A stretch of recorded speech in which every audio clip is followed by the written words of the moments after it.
See, in this lecture we are going to talk about various sociologists who criticized or critically evaluated Marx. हमने previous lecture में already we studied about 2 to 3 thinkers. We studied about primarily we studied about Marx, how Marx was criticized by Weber, right? And in turn Marx was criticized by Weber.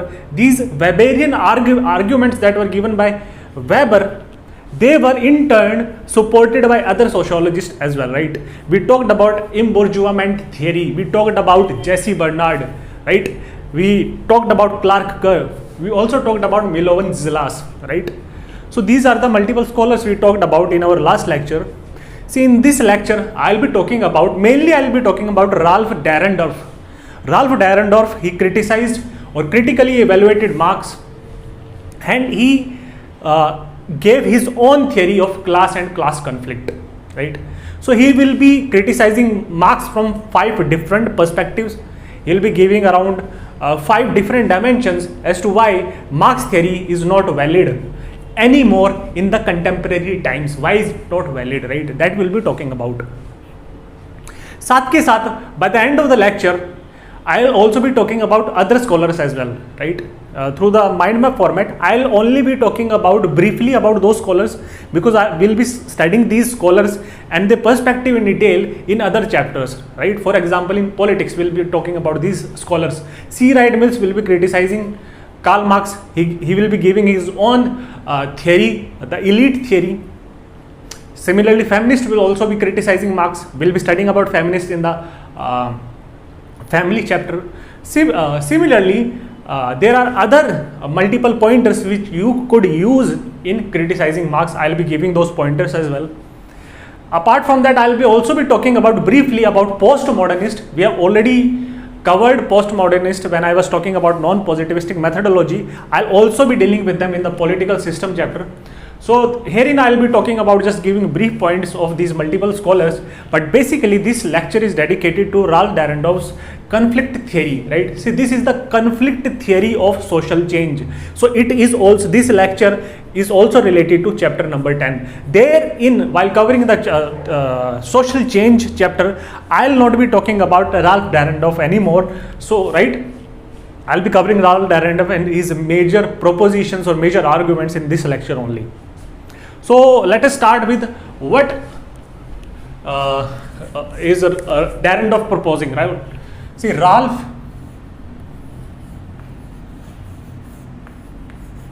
Dahrendorf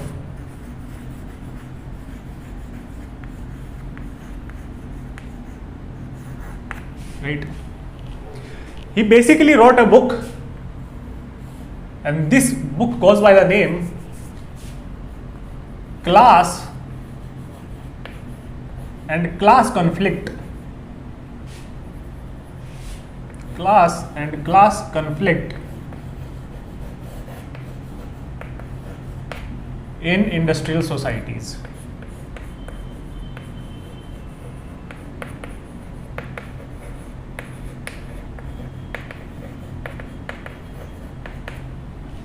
ठीक है. सो इस book में डायरेंडोफ क्या argue करते हैं? सी, डायरेंडोफ is saying कि जो analysis of Marx, the Marxian analysis और analysis of Marx pertaining to capitalism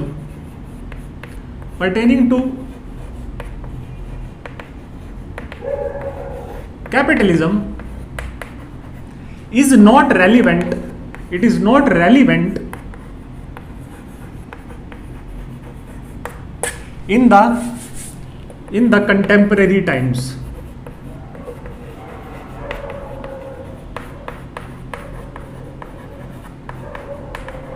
Right.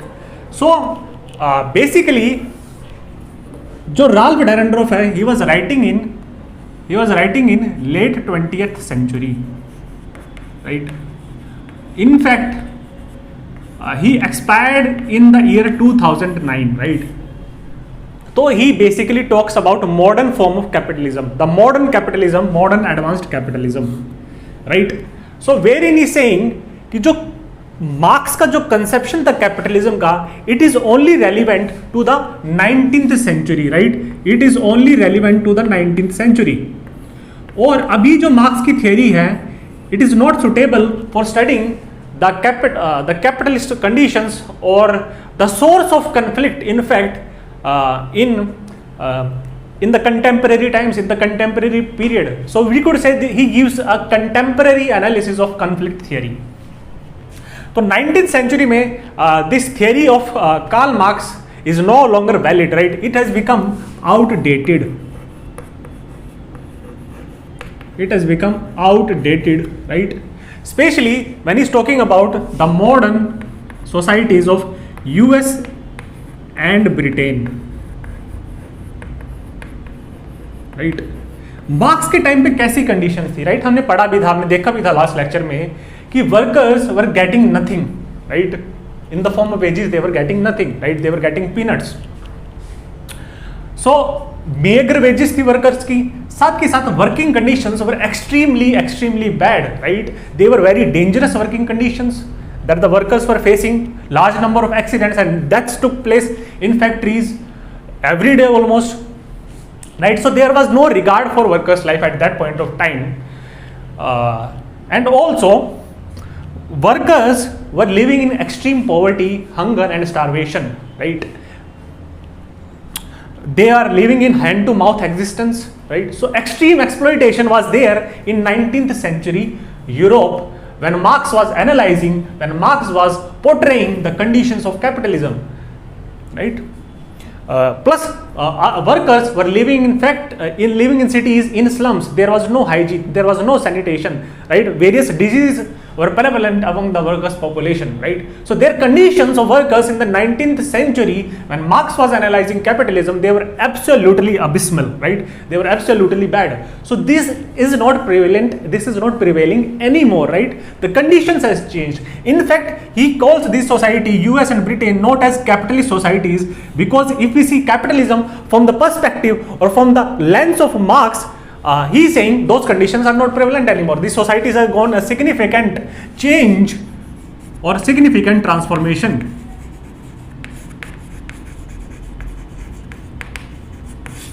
Right? In fact, he called these societies as post-industrial societies. Right? These are not the typical industrial societies of the 19th century. In fact, he calls these societies as post-capitalist societies.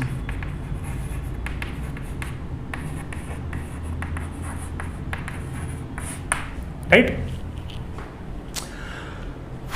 So see, he basically gives almost, he criticizes Marx from 5 different perspectives, five different dimensions, right? तो ये 5 dimensions देख लेते हैं, ये 5 dimensions cover कर ली तो we will essentially be covering the entire theory, the conflict theory that was propounded by Dahrendorf, right? Dahrendorf essentially ये बोलेंगे कि जैसे कार्ल मार्क्स पोर्ट्रे कर रहे थे कॉन्फ्लिक्ट को, that type of conflict is not prevalent anymore. The conflict has gone, society के साथ साथ सोसाइटी के चेंज के साथ साथ सोसाइटी की ट्रांसफॉर्मेशन के साथ साथ क्या है, कन्फ्लिक्ट में भी ट्रांसफॉर्मेशन आ चुका है, right? So that is why he is giving a new perspective और relating to conflict, right? First जो उनका क्रिटिसिज्म है regarding Marx is, he says about decomposition of capital.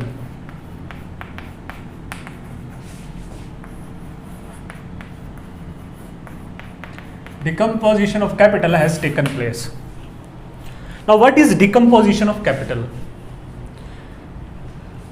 See, decomposition का क्या मतलब होता है? Decomposition is reverse of composite. Composite something. Composition is you add up something. Decompose is you break up something, right? For example, decomposition आप environment में पढ़ते हो, wherein decomposition is the breakdown of organic matter, right? That is decomposition. So similarly, there is decomposition of capital. Now, how is capital going to break down in the modern advanced form of capitalism? See, ये बोलते हैं कि capital is not concentrated, capital is not concentrated in few hands anymore, right? It is not concentrated in few hands, right? Rather ये जो capital है इसका decomposition हो गया, right? This capital is scattered और dispersed, right? It is decomposed, it is dispersed, right? तो कुछ लोग क्या है पूरी कैपिटल को क्या नहीं, एक फैक्ट्री में या इंडस्ट्री में, एक ऑर्गेनाइजेशन में कुछ लोग या फिर एक ओनर ही या एक या दो ओनर ही क्या है इसको कैपिटल को कंट्रोल नहीं कर रहे, rather this capital is dispersed, right? और स्पेशली आप देखोगे जो मॉडर्न एमएनसीज है, मॉडर्न एमएनसीज है या फिर जॉइंट स्टॉक कंपनीज है, जॉइंट स्टॉक कंपनीज है, right? They have millions of shareholders, especially the big MNCs, the big companies, Facebook, Yahoo, Google, Reliance, Adani, right? Adani Enterprises. These people, in these companies, the ownership, right? The ownership or capital is jointly owned. That is why these are known as joint stock company. Equity is not controlled equity, and hence the capital is not controlled by few people or the bourgeois नहीं control कर रहे हैं, right? There are many people, thousands of shareholders, right?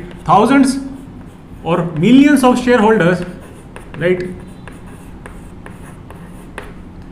They have ownership in this company, right?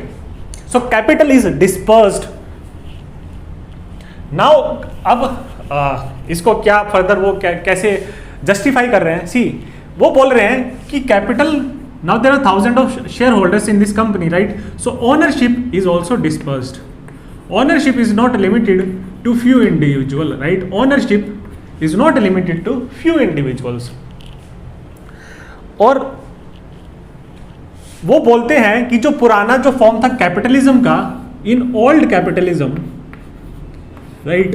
तो capitalism का Metamorphosis हुआ है, transformation हुआ है, राइट? उसने नया अवतार लिया है, सो एज टू से। और ये जो है ओल्ड फॉर्म ऑफ कैपिटलिज्म में क्या, जिसके पास ओनरशिप थी, जिसके पास ओनरशिप थी उसी के पास क्या था? कंट्रोल था, right? Those people who had ownership over forces of production, they are also controlling the forces of production, right? वही डिक्टेट करते थे कि प्रोडक्शन कैसे होगा, क्या क्या स्टेप्स होंगे, क्या प्रोडक्शन प्रोसेस होगा, कितने प्रोडक्ट्स बनेंगे, कितनी वैरायटीज में प्रोडक्ट्स बनेंगे, टाइप्स के प्रोडक्ट्स बनेंगे, मार्केट के लिए कब सोल्ड करना है, राइट? सो ये जो रोल था ऑफ बीइंग एन ओनर और कंट्रोलिंग द ऑर्गेनाइजेशन क्या था? It was merged in these responsibilities, they were merged in one role, and this role of a bourgeois or a capitalist, right? लेकिन यहाँ पे क्या है? ownership क्या है?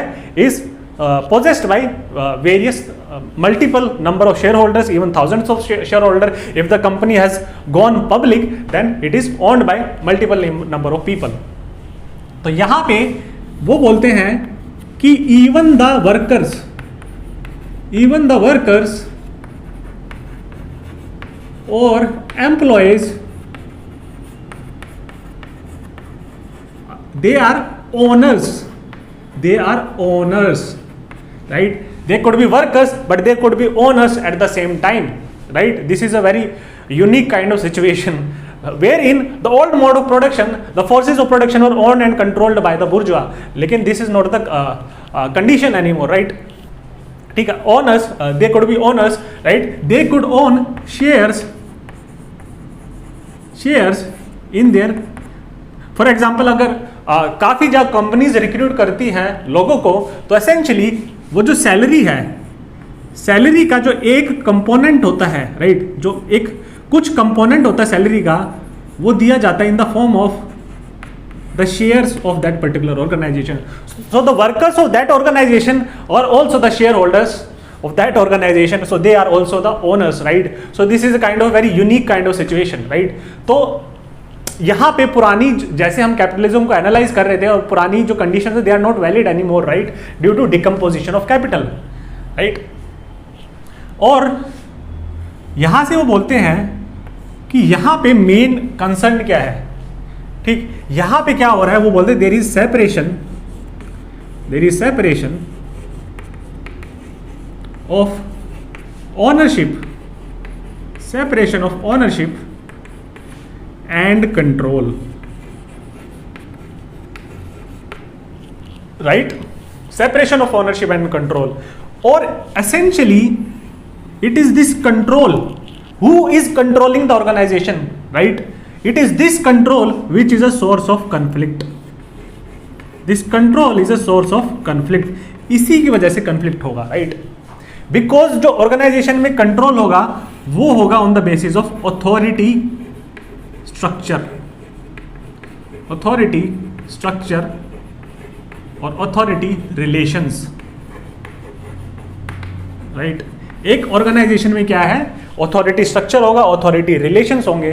तो एसेंशियली कंट्रोल कौन ऑर्गेनाइज कर रहा है, कौन कर रहा है, exercise in an organisation, the control is exercised by the management, right. Management exercise कर रही है कंट्रोल, और management is different from the owners, right. So actual में पावर किसके पास है, अथॉरिटी किसके पास है, राइट, और पावर किसके पास है। हम देखेंगे पावर और अथॉरिटी में क्या डिफरेंस है, अभी हम फर्दर इस थ्योरी को क्या है एक्सप्लोर करेंगे।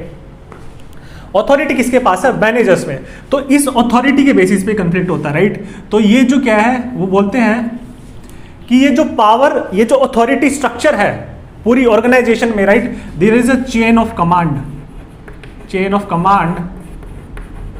राइट, बिकॉज वर्क क्या है यहाँ पे, work is organised in the form of a rational organisation of work, जो वेबर भी बात करते हैं, rational organisation of work in the form of bureaucracy, right. तो यहाँ पे मेन सोर्स ऑफ कंफ्लिक्ट किसकी वजह से आ रहा है, क्योंकि मैनेजमेंट, राइट, मैनेजमेंट क्या है और मैनेजर्स क्या है, जिनके पास पावर है, अथॉरिटी है, they will be giving command to workers, right, the typical workers, और they will be, these people they will be obeying the commands, right. तो यहां पे डोमिनेशन किसके पास होगी, डोमिनेशन होगी मैनेजमेंट के पास, and these workers they are being subjected, right, they are being subjected to this power, तो इनका सब्जेक्शन होगा। और यही बोलते हैं कि ownership is not a source of conflict, here control कौन कर रहा है इसमें, ऑर्गेनाइजेशन में अथॉरिटी स्ट्रक्चर कैसा है, अथॉरिटी रिलेशंस कैसे हैं मैनेजमेंट और वर्कर्स के बीच में, that is the source of conflict. हम इसको फर्दर एक्सप्लोर करेंगे, entire theory is based on this, right. तो यहां पे क्या है, there is separation of ownership and control, right. तो पुरानी वाली theory is no longer valid. और अगर आप देखोगे कंटेम्परेरी टाइम्स में mutual funds, pension funds, right, when these are holding the equity और अ शेयर और अ स्टॉक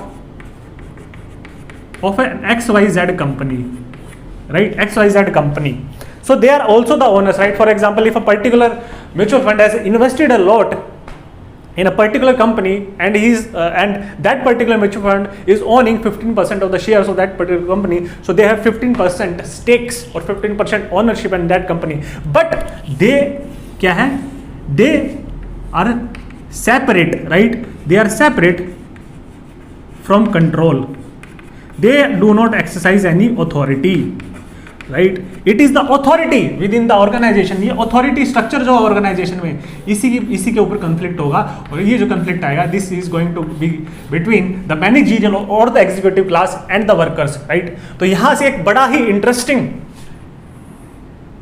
ऑब्जर्वेशन क्या देते हैं डैरेनडॉर्फ, राइट। तो वो बोलते हैं कंफ्लिक्ट क्या है, कंफ्लिक्ट, कार्ल मार्क्स बोल रहे थे, it is between ruling class and subject class, right. So essentially conflict was between owners, that they were the ruling class, and non-owners, right. This is what Marx was saying. लेकिन क्या है, इसको reject करते हैं डैरेनडॉर्फ, और वो बोलते हैं conflict owners और non owners के बीच में नहीं है, right. Conflict is between conflict is between those who exercise authority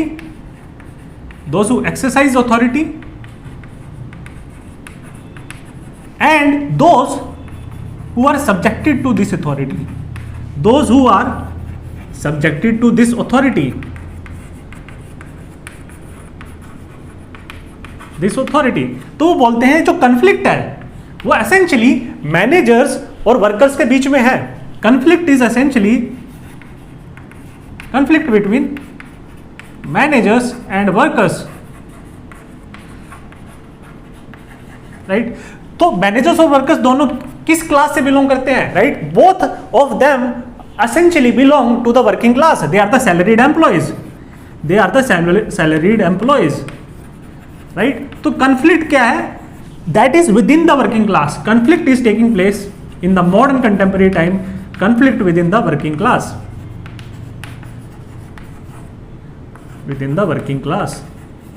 Now this is what Dahrendorf was arguing. See, Marxist जो है वो डैरेंडॉर्फ को इस बेसिस पे रिजेक्ट करते हैं, इस बेसिस पे क्रिटिसाइज करते हैं. वो बोलते हैं, मार्क्सिस्ट बोलते हैं कि this is just due to false class consciousness, right? That is their defence, right?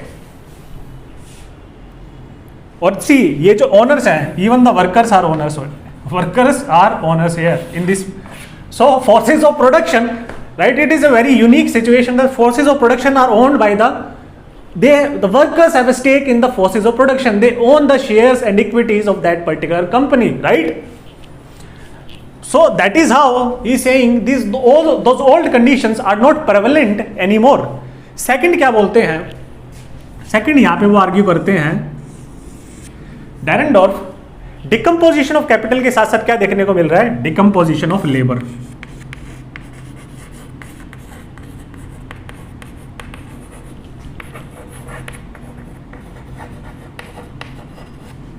Decomposition of labour भी देखने को मिल रहा है.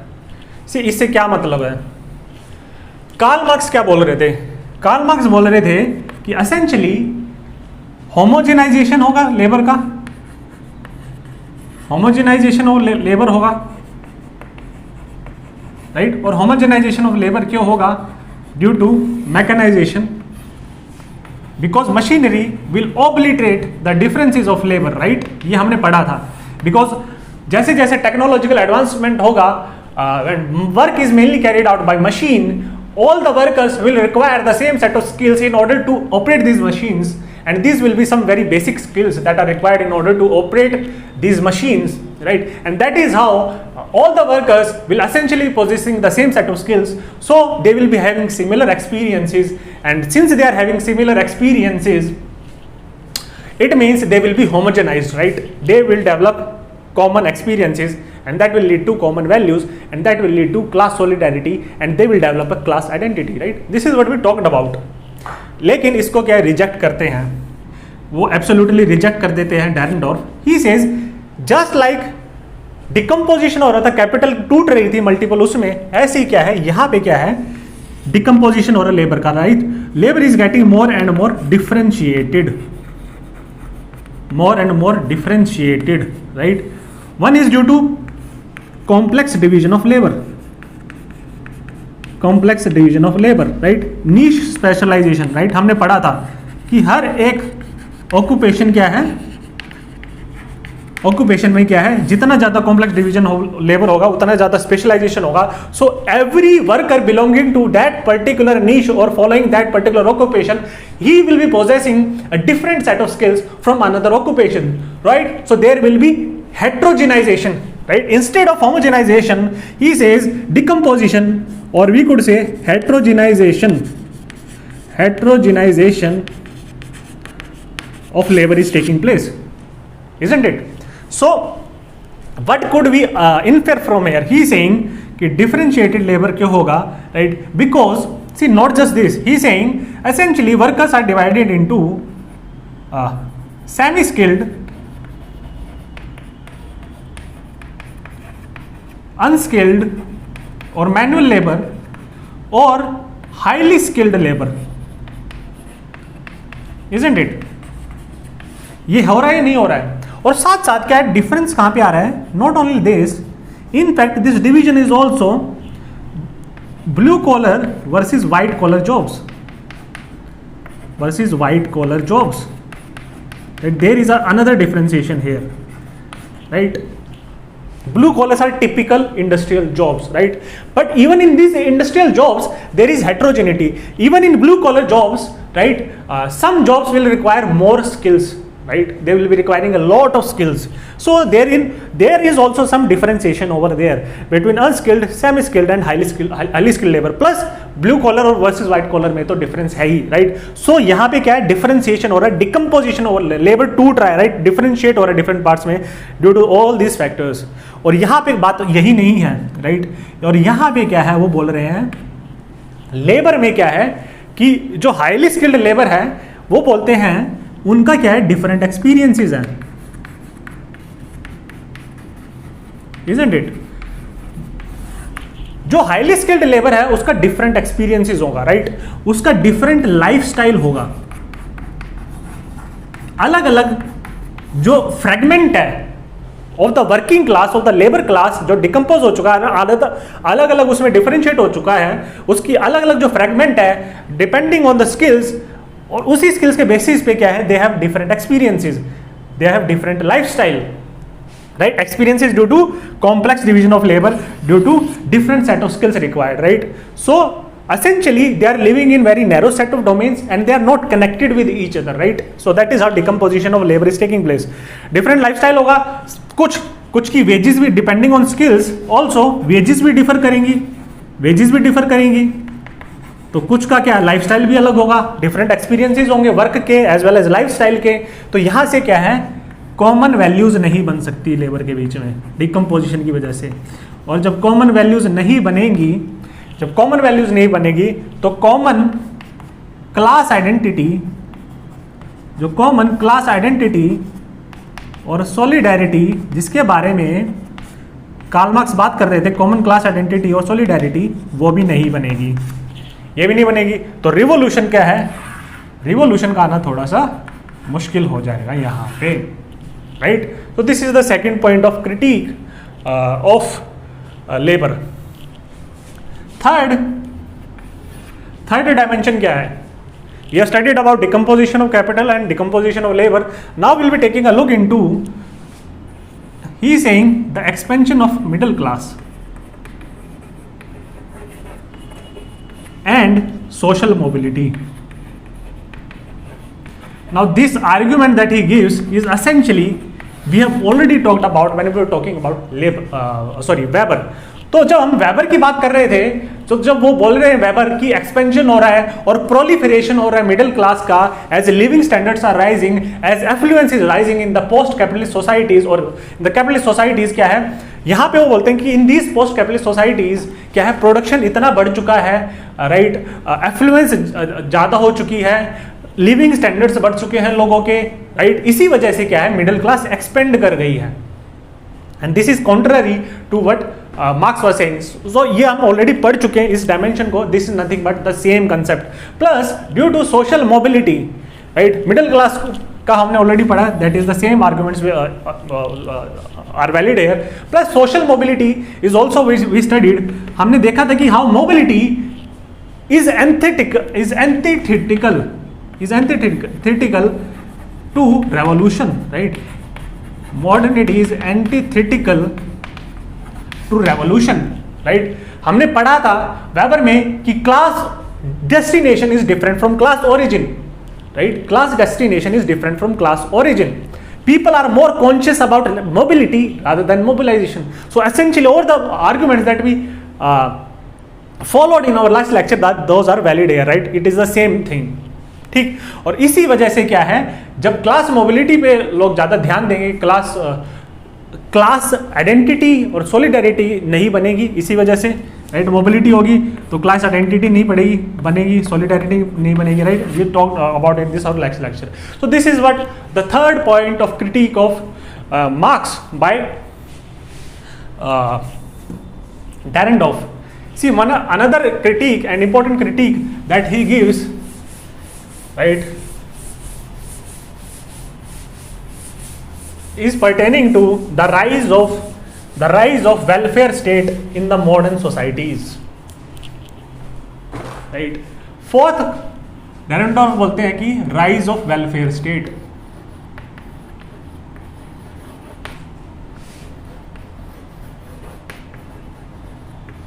जो बाकी जो मार्क्सिस्ट वो बोलते हैं कि वेलफेयर स्टेट कुछ नहीं है, right. It is a part of agenda of the ruling class to show that there is a welfare state which is basically working in favor of the people, in the favor of the masses, in the favor of the subject class, in the favor of the majority. But and वो बोलते हैं कि ऐसा कुछ नहीं है, Marxist ऐसा ही बोलते हैं कि ऐसा कुछ नहीं है। Essentially this welfare state is nothing but giving concessions to the workers. It is giving doles to the workers to prevent the revolution, right, to curb the revolutionary potential of the workers, and it is a part of the ruling class ideology to create a false or distorting picture of reality, right। हमने देखा था when we were talking about Marx, डैरेंडॉर्फ क्या बोलते हैं, इसी की बात को बोलते हैं कि वेलफेयर स्टेट का जो राइज हुआ है, राइट, वेलफेयर स्टेट का राइज हुआ है, right, and this welfare state has undone various evil facets or practices of capitalism. So this welfare state has a large role to play. This welfare state has a large role to play in the reformation of capitalism. So capitalism in the 21st century, its avatar in the 21st century, it is qualitatively different from the capitalism that was practiced during the times of Marx in the 19th century. And the rise of welfare state has a significant role to play and to make a significant contribution in this aspect. Now वो क्या बोलते हैं, सी welfare state क्या है, welfare state की वजह से क्या है, सेफ्टी नेट्स डेवलप हुए हैं, राइट, सेफ्टी नेट्स डेवलप हुए हैं against these evil practices of capitalism. This welfare state, it is engaged in welfare of the masses,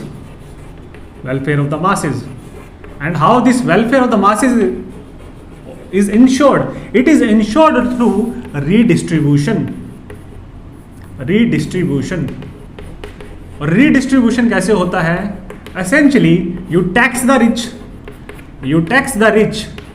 और ये जो टैक्स आ रहा है, ये पैसा आ रहा है, right, this money is spend on the welfare of the poor people, of the down trodden people, right.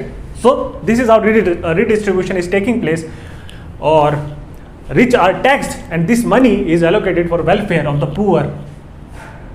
Second, यही वेलफेयर क्या है, आप देखोगे state is engage in universal health care, और इसका एक बहुत ही क्रिटिकल एग्जाम्पल है ओबामा केयर।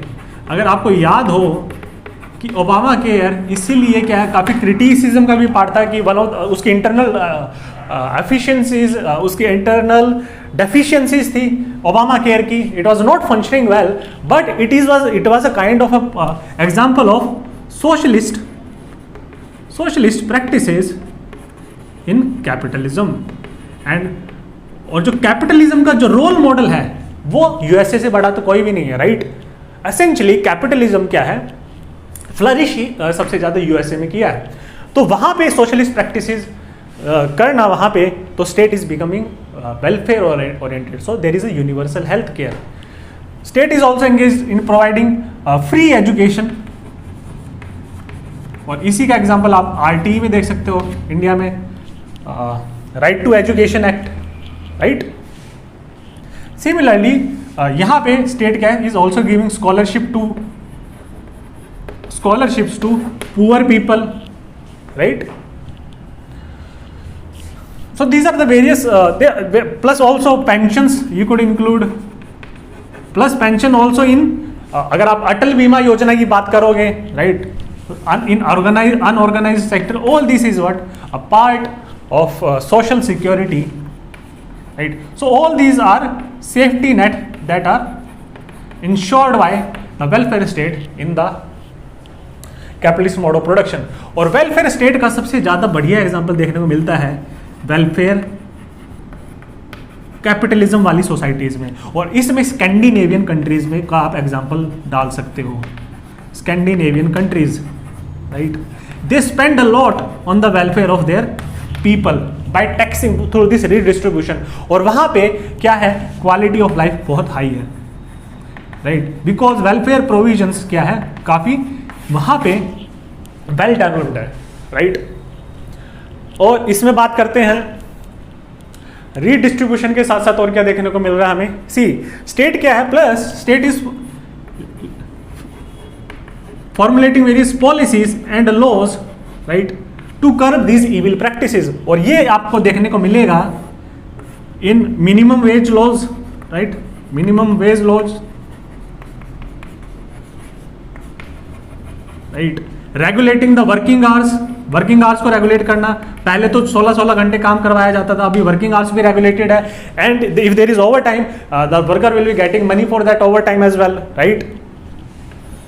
इसके साथ साथ हमें ये देखने को मिलेगा मिनिमम वर्किंग आवर्स के साथ क्या है, वर्किंग कंडीशंस को भी रेगुलेट किया जाता है, राइट। और ये आपको देखने को मिलेगा लेबर लॉज जो बनते हैं, right, they are essentially to regulate these harsh conditions as far as the regulation of labor is concerned, especially capitalist और एडवांस सोसाइटीज में क्या है, इन पे बहुत ज़्यादा फोकस होता है, वेज अच्छी होनी चाहिए, राइट, मिनिमम वेज पे काफ़ी फोकस होता है, एक्सप्लोटेटिव कंडीशंस नहीं होनी चाहिए, working hours, working conditions, right, ये सब रेगुलेटेड होता है, इंस्पेक्शंस होती हैं, लेबर इंस्पेक्शंस होती हैं, right. So capitalism has reformed itself, and the fifth point he says, यही फिफ्थ पॉइंट पे क्या है, हम बाकी पूरी थियरी कंटिन्यू करेंगे, राइट, एंड ही सेज कि in modern capitalism there is isolation and institutionalisation of conflict. Essentially इसका मतलब ये है, डेरेंडो बोलते हैं कि जैसे कार्ल मार्क्स बोल रहे थे कि पूरा का पूरा कैपिटलिस्ट जो सिस्टम है, it will essentially get divided into two broad categories. One is that of workers and another is that of the bourgeois, right, the proletariat और bourgeois। पूरा कैपिटलिस्ट इकोनॉमिक वर्ल्ड जो है वो in basically two opposite hostile camps में divide हो जाएगा। तो वो बोलते हैं कि कन्फ्लिक्ट क्या है, वहां पे कार्ल मार्क्स की थियरी में कन्फ्लिक्ट क्या था, it was pervading through the entire society, it was dispersed or spread or diffused in the entire society, and this entire society is polarized in these two opposite antagonistic sides। लेकिन वो बोलते हैं कि यहाँ पे वो बोलते हैं there is isolation and institutionalization of conflict, this conflict in one sphere, right, it is limited to one sphere and it does not spread. One sphere essentially talks about organization, it will essentially be limited to one sphere or one organization, and it won't be spreading to another sphere or another organization, right। तो हम इस point को develop करेंगे, और यही पे इसी पे पूरी थियरी टिकी हुई है, आपकी कन्फ्लिक्ट बेस्ड थियरी टिकी हुई है डेरेंडोफ की, right.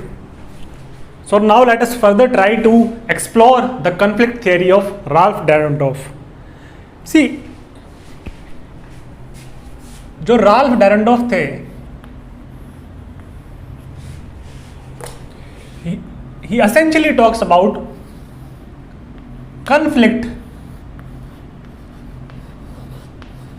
which is arising out of authority relations or authority structure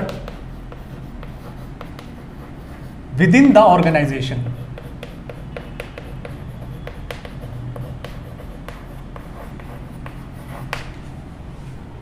first will be defining what is authority. Authority क्या है? See, यहाँ पे जो राल्फ डेरेंडोफ थे, he is essentially defining authority in the same manner in which Marx defined authority and power, right? So he is essentially copying this definition or idea from Weberian. How Weber defined authority, he is copying this from Max Weber, right? So he is saying, what is authority? Authority is nothing but legitimization of power. authority is legitimization of power.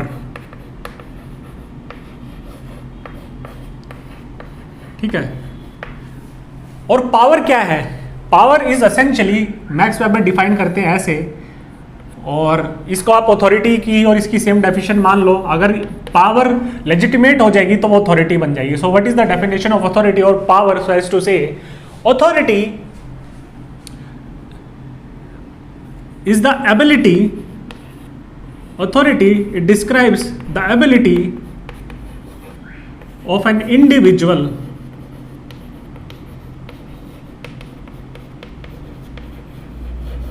right, it is describes the ability of an individual to make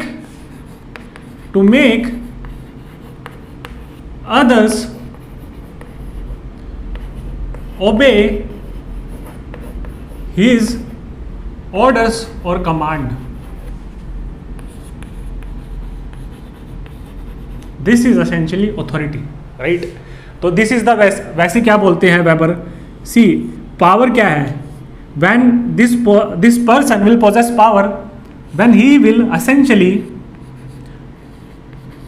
make these people to follow his orders or to follow his command, right? Even if they are not willing, see, even if these people are not willing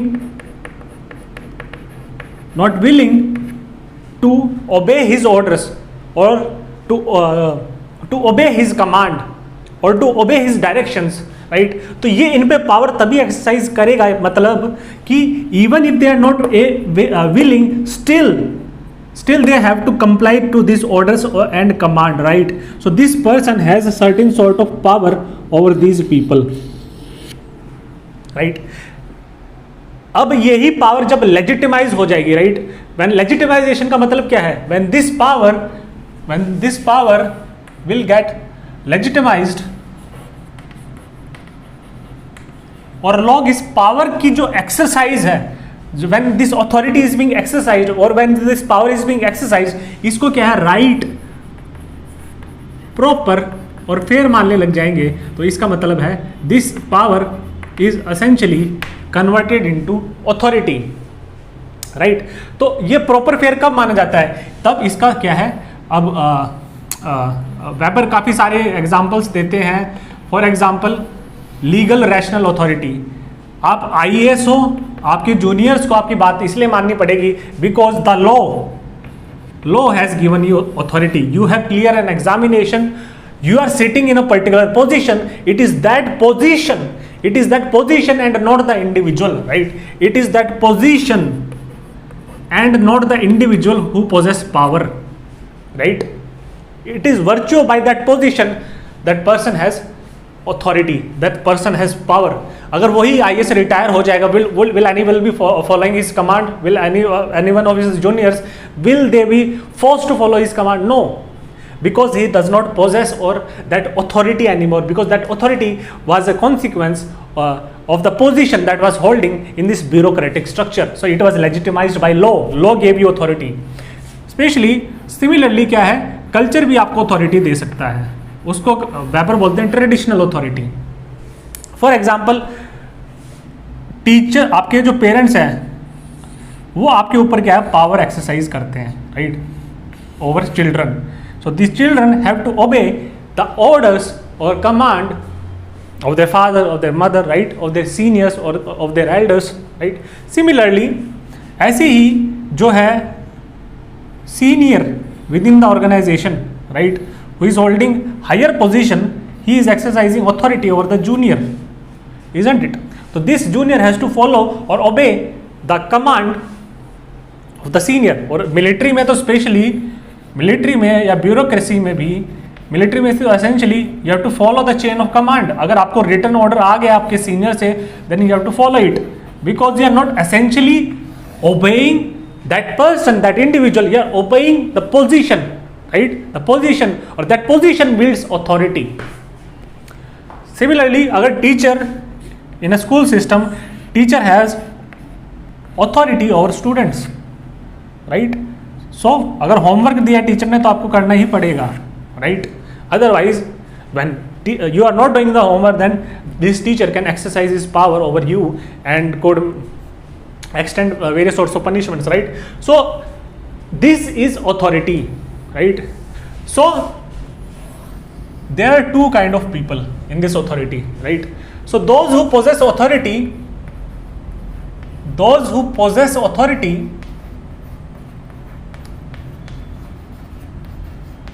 right, they dominate over others.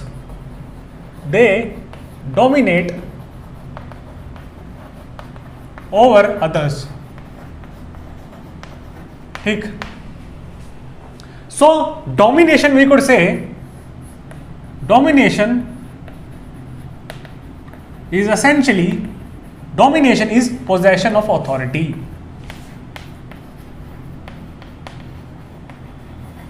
Right? Similarly, there are another group of people who are excluded from authority. Another group of people who are excluded from authority, and these people, they have to follow, right? They have to follow the commands or orders of the people who are exercising authority, who are exercising domination, right? So these people who are excluded from authority, they are put to subjection of this authority. They are subjected to this authority, right? So one people have authority, other people do not have authority, and that is why one group of people will be commanding or giving directions to another group of people, right? ठीक. अब डेरेंडोफ किसके बारे में बात कर रहे हैं? Basically डेरेंडोफ बात कर रहे हैं कि वो बोलते हैं कि authority is limited to a particular organization or association, right? एक पर्टिकुलर ऑर्गेनाइजेशन पे ही आपकी अथॉरिटी लिमिटेड है. फॉर एग्जाम्पल, या फिर by virtue of the association. For example, जो मैनेजर है, मान लो एक फैक्ट्री है A, can manager of factory A possess power और authority over over workers of factory B. Now this is incorrect, right? So authority is limited to that particular organization of association.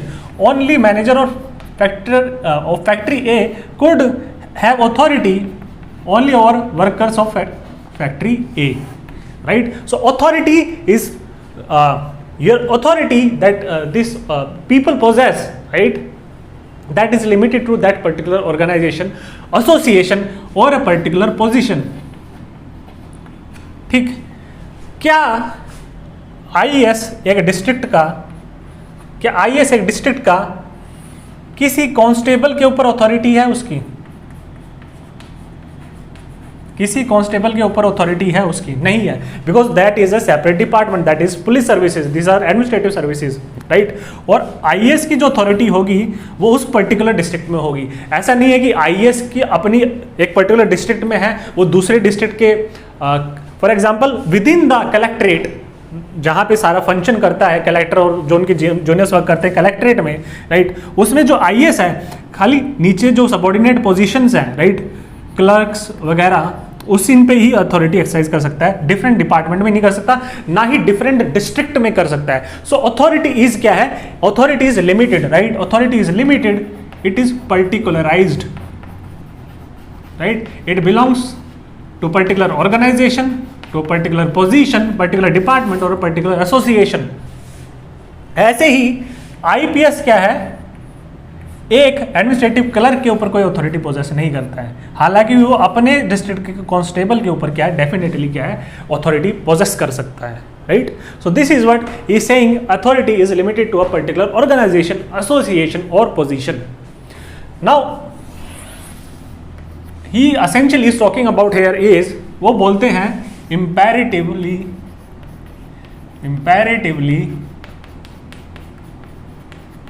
coordinated association. So ये क्या है? See, this is nothing but वो organisation और department, right, that organisation और department that I was talking about here, right, उसी में ही क्या है, that is called as that particular organisation और दैट पर्टिकुलर एसोसिएशन और दैट पर्टिकुलर डिपार्टमेंट, राइट, जिसमें अथॉरिटी आपकी एग्जिस्ट कर रही है, राइट, जिसमें क्या है, अथॉरिटी एग्जिस्ट कर रही है, जिसमें क्या है, अथॉरिटी स्ट्रक्चर है, राइट, जिसमें क्या अथॉरिटी रिलेशंस हैं उस पर्टिकुलर ऑर्गेनाइजेशन में, right. So that particular organization, it is called as imperatively coordinated association. It is coordinated how? It is coordinated via authority, right. So within that particular organization क्या है, authority structure है, और these authority relations they are asymmetrical, right, because one is under subjection and another is possessing domination, right. So these are asymmetrical relations. अब एक तो subjection है, उसको authority माननी पड़ेगी, इसके पास अथॉरिटी है, डोमिनेट कर सकता है, डोमिनेशन उसके पास, right, within the organization, right. तो अथॉरिटी स्ट्रक्चर जहां पे होगा, इस अथॉरिटी स्ट्रक्चर के थ्रू क्या कोऑर्डिनेशन होगा उस पर्टिकुलर ऑर्गेनाइजेशन में, right. So that particular organization, department, right, it is called as imperatively coordinated association, right. For example, the police department of a particular district, that will be ICA, या a particular factory, for example Manesar में there is a factory, right, Maruti की factory है, so that is an ICA, right. अब वो क्या बोलते हैं, ये बोलते हैं कि हर ICA में क्या है, essentially there are two types of collectivities. Now this is very important. यहीं से उनकी जो essentially we are studying class and class conflict in industrial society. तो what is class, और ये जो क्लास की डेफिनेशन है डेरेनडॉर्फ की, it is significantly different how marks was defining class, right. तो यहीं से आपका वो क्लास का टर्म निकल के आता है. सी essentially is saying कि there are two type of collectivities within each ICA. Within each imperatively coordinated association there are two types of collectivity, right, and these types of collectivity which are based on similar interests,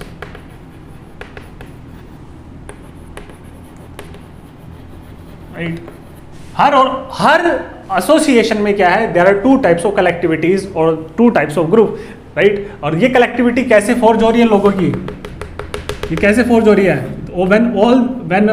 when the people who possess similar interest, right, that is why they are being termed as collectivity, right. और ये किस पे based है, ये उनके interest पे based है. अब वो बोलते हैं कि इंटरेस्ट भी दो टाइप के हैं, two types, right. One are latent interest,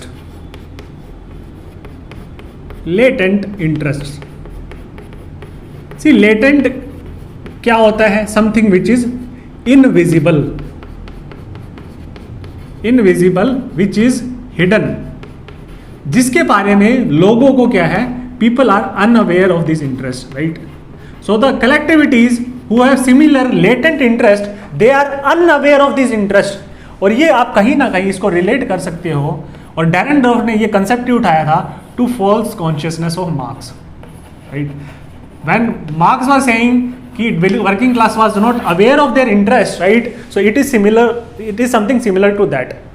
तो जो लोग हैं जिनके सिमिलर लेटेंट इंटरेस्ट है, right, these people within the ICA, the people who possess similar latent interest, उनको क्या है, उनको क्या बोला गया, राइट, दे आर ग्रुप. क्या है, जब सिमिलर इंटरेस्ट हो गए तो वो क्या है, उनका ग्रुप बनेगा, और इसको ग्रुप को क्या बोलेंगे, क्वासी ग्रुप बोला, right. It is a collectivity, ठीक.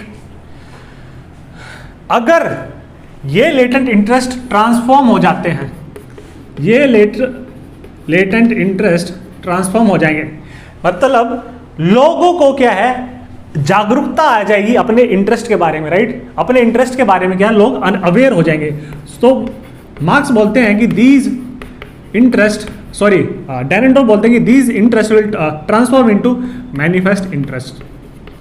और जैसे ही ये मैनिफेस्ट इंटरेस्ट में, right, this interest will start manifesting, right. So they will become aware this interest will become manifest, visible.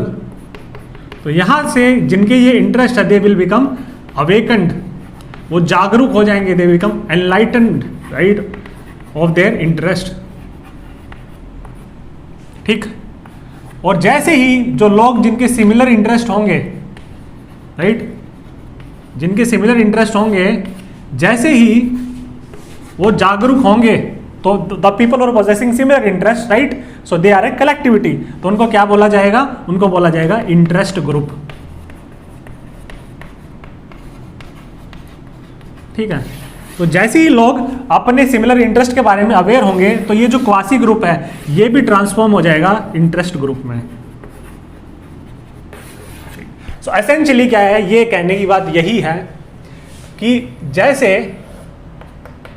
ये लोग अगर अनअवेयर होंगे, these people they have similar interest within the imperatively coordinated association. When they are unaware of their interest, it means that they form that is they have latent interest, right? So their collectivity is not an actual collectivity, it is a quasi group, right? It is not it is, since this group is not aware of their interests are latent, hidden, invisible, they form a quasi group, it is not an actual group, right?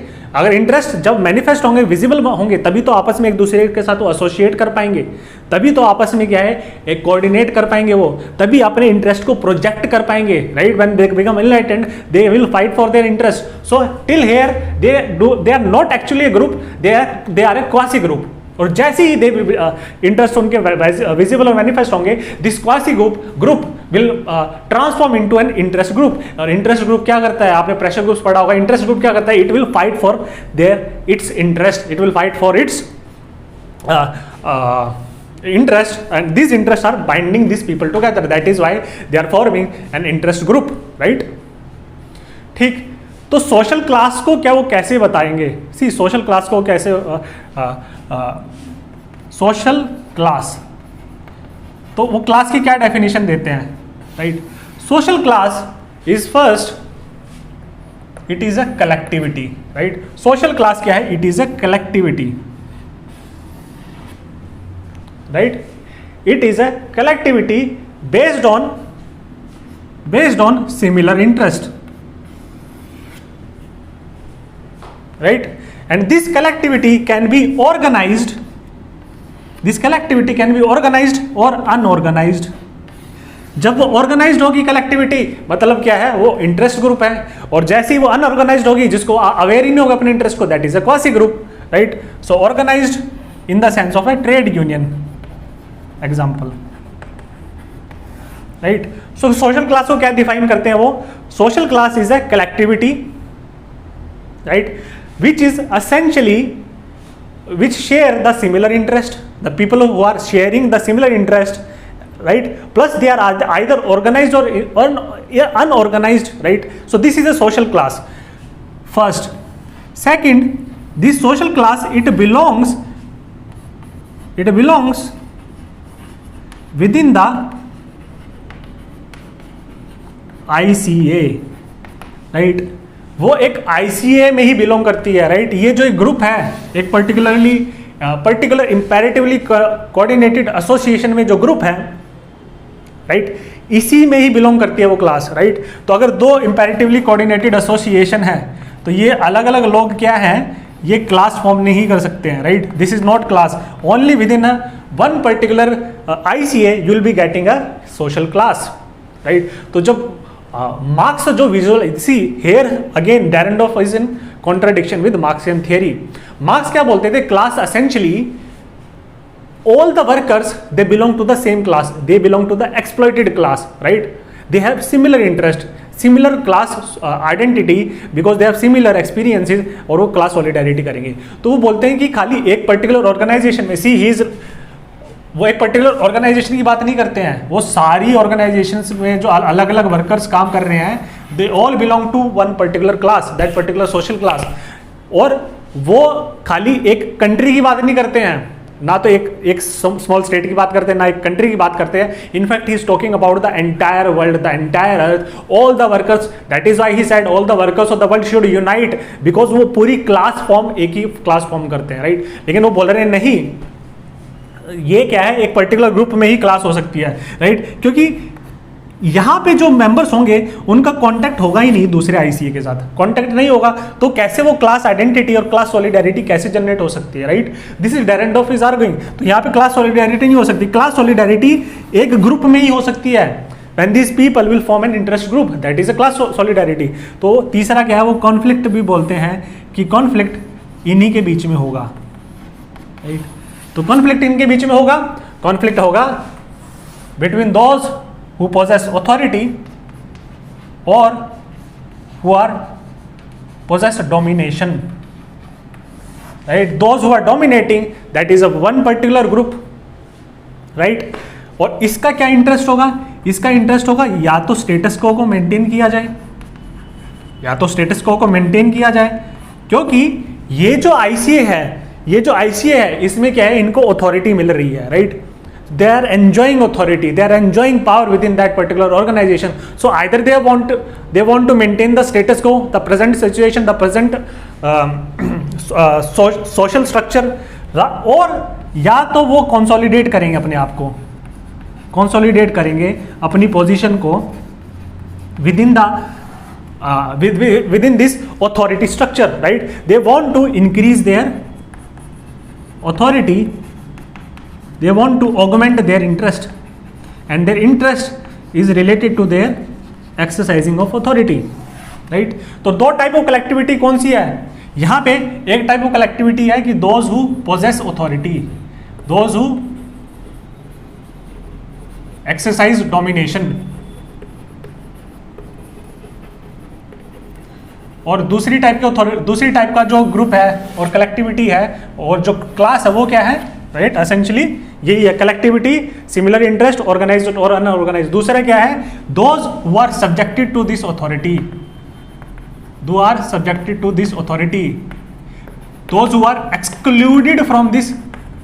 Excluded from authority structure, they have to obey their commands, right. So this class are mutually antagonistic, they are in conflict with each other, right. तो इसी वजह से वो क्या बोल रहे हैं कि कॉन्फ्लिक्ट, तो यहां पे क्या है, they want to maintain status quo या कंसोलिडेट देयर पोजीशन. और जो दूसरी क्लास है, the subjected class, right, the subjected class, और वह सब्जेक्शन, जो सब्जेक्शन फेस कर रहे हैं, सब्जेक्शन अथॉरिटी, यहां पे डोमिनेशन था, right. They are excluded from authority. ये क्या करेंगे, ये सोशल चेंज करना चाहेंगे, they want to bring in the social change, they want to change the social structure. और सोशल स्ट्रक्चर क्या है, एक पर्टिकुलर आईसीए में है, पर्टिकुलर आईसीए में ही लिमिटेड है, राइट. बिकॉज वहीं पे उनकी सोशल क्लास है, राइट. तो कन्फ्लिक्ट क्या है, it is isolated, isn't it. Isolated है, इंस्टीट्यूशनलाइज्ड है conflict. It is limited to one particular ICA, right. It does not spread to other ICAs. तो ये अनदर क्रिटिसिज्म हो गया मार्क्स का. मार्क्स तो बोलते हैं कि पूरा का पूरा डिफ्यूज और स्प्रेड हो जाएगा कॉन्फ्लिक्ट पूरी सोसाइटी में, पूरा का पूरा वर्ल्ड दो खेमों में बढ़ जाएगा. ऐसा नहीं है, बल्कि ये बोलते हैं कि आइसोलेशन और इंसुलेशन है कॉन्फ्लिक्ट का. आइसोलेशन, इंसुलेशन और इंस्टीट्यूशनलाइज्ड है, राइट. इंसुलेशन है, अगर एक स्फीयर में कॉन्फ्लिक्ट हो रहा है, एक आईसीए में कॉन्फ्लिक्ट हो रहा है, so it will be limited to that particular ICA, it won't spread to other ICAs, right. तो हर पूरी सोसाइटी को आप मल्टीपल आईसीएज में डिवाइड कर सकते हो, राइट. दे आर मल्टीपल आईसीएज पूरी सोसाइटी को, और हर एक आईसीए में क्या है, कॉन्फ्लिक्ट चल रहा है, right. Due to this asymmetric authority structures, ये कॉन्फ्लिक्ट चल रहा है. तो मतलब कॉन्फ्लिक्ट क्या है, it is universal, it is ubiquitous, right. लेकिन ये जो कॉन्फ्लिक्ट है, it is limited to to that particular ICA, the conflict of one particular ICA is different from the conflict of other ICA. So उनके बीच में कोई interlinkage नहीं है, कोई solidarity नहीं होगी, solidarity is limited within the ICA. तो conflict क्या है? is institutionalized. और social class देखो कितना social class is limited to the ICA. तो अगर आप class के बारे में पढ़ोगे तो मार्क्सियन सेंस में जैसे क्लास डिफाइन हो रही थी वहां से बिल्कुल डिफरेंटली क्लास यहाँ पे डिफाइन हो रही है, राइट। इसको फर्दर थोड़ा सा और एक्सप्लोर करते हैं। सी अभी हम देख लेते हैं nature and intensity of conflict.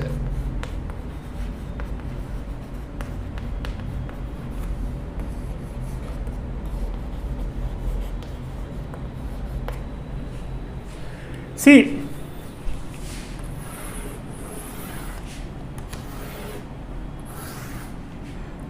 डेरेंडॉफ और मार्क्स एसेंशियली, एक तो हमने जो 5 क्रिटिसिज्म देखे थे, these are difference between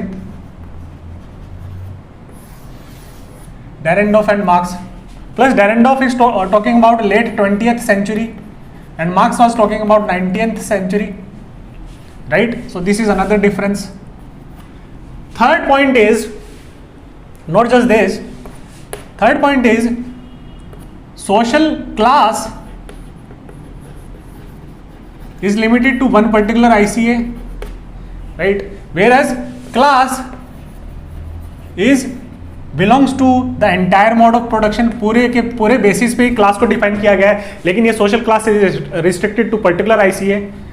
plus यहाँ पे क्या है, since social class is restricted to a particular sphere of activity, particular organization, particular association, so यहाँ पे क्या होगा, कंफ्लिक्ट क्या है, it is particularized to that, it is belong to that particular ICA, right? It is particularized or it is insulated. अगर एक ICA में conflict होगा इसका मतलब नहीं है कि वो दूसरे ICA में स्प्रेड कर जाएगा। वेयरएज यहाँ पे क्या है, कंफ्लिक्ट क्या है, पूरी की पूरी class across the mode of production in different countries, even all the workers of the world unite. तो कंफ्लिक्ट क्या है, यहाँ पे वाइड स्प्रेड है और डिफ्यूज्ड है, जैसे कार्ल मार्क्स बात कर रहे हैं। लास्ट जो डिफरेंस है, राइट, यहाँ पे एक आइसोलेटेड था, इंसुलेटेड था। जो लास्ट डिफरेंस है, कार्ल मार्क्स बोलते हैं कि रिवॉल्यूशन,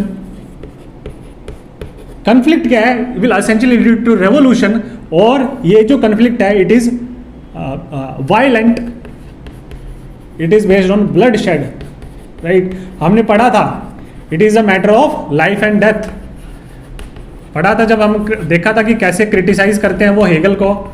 वो बोलते हैं कन्फ्लिक्ट और कॉन्ट्राडिक्शंस क्या है, वो आर्म चेयर में फिलोसफर रिजॉल्व नहीं कर सकता। All the workers have to unite, they have to forge a consensus, they have to in order to destroy this capitalist structure, right, then they have to engage in violence. So this revolution will probably lead to violence and bloodshed, right? It is a matter of life and death. लेकिन यहाँ पे क्या है, इसके बारे में वो डेरेंडॉफ का अलग कंसेप्ट है, राइट। और क्या कंसेप्ट है, I am talking about this intensity of conflict क्या होगी,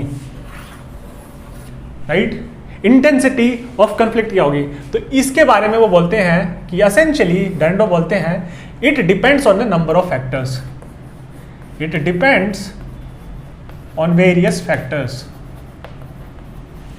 कन्फ्लिक्ट की इंटेंसिटी क्या होगी, it depends on various factors. तो बोलते हैं अगर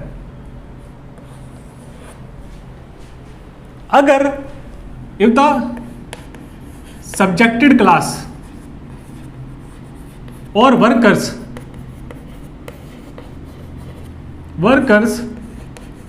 अगर उनको अपॉर्चुनिटी दी जा रही है, राइट, अपने आप को एक्सप्रेस करने की, राइट, अपने आप को एक्सप्रेस करने की, या फिर अपने आप को वेंट आउट करने की, या फिर अपने आप को ऑर्गेनाइज करने की, या प्रोटेस्ट करने की, अगर ये opportunities of organisation of their organisation and association are provided to them, for example to form a trade union, they are allowed to form trade unions. So in some countries these workers are not allowed to form trade unions, right? तो बोलते हैं अगर ये है, if they can vent out their internal discontentment, internal dissatisfaction, if they can vent out, तो यहाँ पे क्या है, intensity of conflict will be less. Intensity of conflict is going to be less, right? तो अगर ये पॉसिबल है तो, नहीं तो क्या है, ये जो कंटेंट है अगर इसको मान लो ओप्रेसिव सोसाइटीज हैं, ओप्रेसिव रिजीम्स हैं जिसमें क्या है the workers are not allowed to protest और they are not allowed to form trade unions, तो ये जो डिस्कंटेंट है ये सीमर होता रहेगा, राइट? और ये कैसे निकलेगा उभर के, ये जब निकलेगा उभर के, it will be in the form of a bloody revolution. तो वहां पे जो कन्फ्लिक्ट है वो क्या है, बहुत ही ब्लडी और वायलेंट हो सकता है। तो ही is giving various condition, it depends on various factors. और अगर आपने देखा हो 1857 revolt of independence, why was it based on so much violence and bloodshed, right? Because the Britishers were not giving us the opportunity to organize and vent out our feelings. और एक जो theory दी जाती है कांग्रेस के बनने की, जो safety valve theory है कि why Congress was formed, it was basically one of the perspective is that Congress was formed so as to allow the nationalists so as to vent out their grievances, ताकि content अंदर सिमर ना होता रहे, otherwise it will be a very explosive reaction and they do not want the another 1857 like incidents, they did not want that, right? So ये है first, if the subjected class or workers who are subjected to authority, they are allowed to express, vent out, organize or protest, so intensity of conflict is going to decrease. Second, वो बोलते हैं अगर if there is a scope for mobility, right? ये हम already पढ़ चुके हैं। अगर स्कोप फॉर मोबिलिटी है, लोग क्या है स्ट्रेटिफिकेशन सिस्टम में क्या है मोबिलिटी हो सकती है उस स्ट्रेटिफिकेशन सिस्टम में, राइट? तो यहाँ पे क्या है, यहाँ पे भी intensity of conflict will be less, intensity of conflict will be less.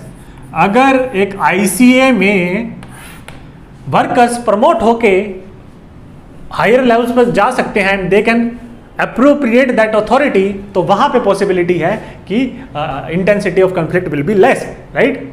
Scope for mobility अगर होगी तो, और ये ओपन सोसाइटीज में होता है।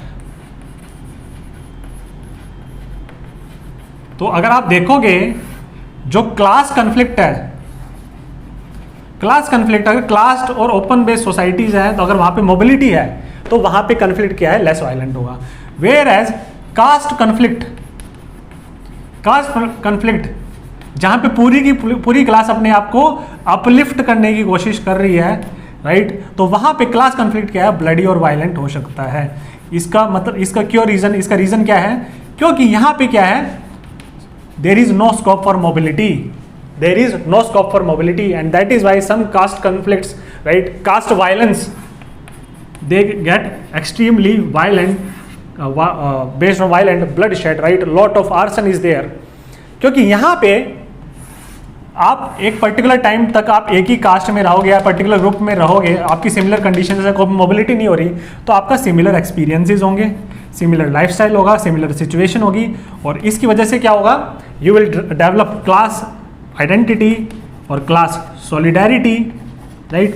और ये क्या है, फिर क्या होगा, अगर चेंज नहीं कर पा रहे हो तो जो सिमरिंग डिस्कंटेंट है वो वायलेंस की फॉर्म में ही निकलेगा, राइट? तो स्कोप फॉर मोबिलिटी पे भी डिपेंड करता है।